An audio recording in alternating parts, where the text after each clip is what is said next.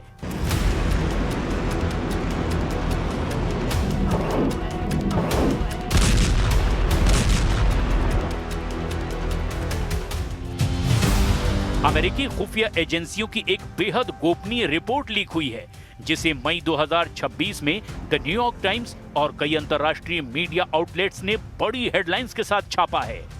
इस लीक हुई रिपोर्ट में ईरान की मिसाइल ताकत और अड्डों और बंकरों को लेकर जो दावे किए गए, उसने ट्रंप को पूरी तरह से चौंका दिया है।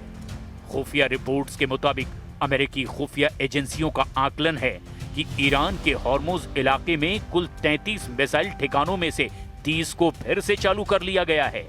यानी ईरान ने अपनी तटीय मिसाइल साइट्स के लगभग 91% हिस्से पर दोबारा नियंत्रण पा लिया है। रिपोर्ट में कहा गया कि इन 33 में से 3 ठिकाने ऐसे हैं जो अमेरिकी इजरायली हमलों में पूरी तरह से तबाह हो चुके थे, जहां ईरान की पहुंच अभी नहीं हो पाई है।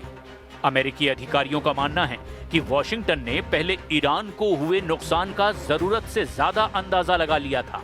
ताजा आकलन के मुताबिक ईरान का 70% मिसाइल आर्सेनल यानी कि जखीरा और लगभग 70% मोबाइल लॉन्चर्स यानी गाड़ियों पर फिट लॉन्चर्स अभी भी पूरी तरह से सुरक्षित और एक्टिव है।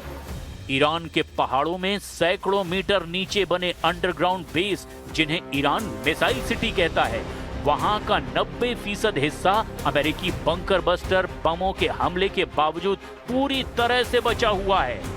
ये ठिकाने अंडरग्राउंड रेल नेटवर्क से जुड़े हैं, जिससे ईरान अपने मिसाइलों को एक जगह से दूसरी जगह बेहद आसानी से शिफ्ट कर रहा है।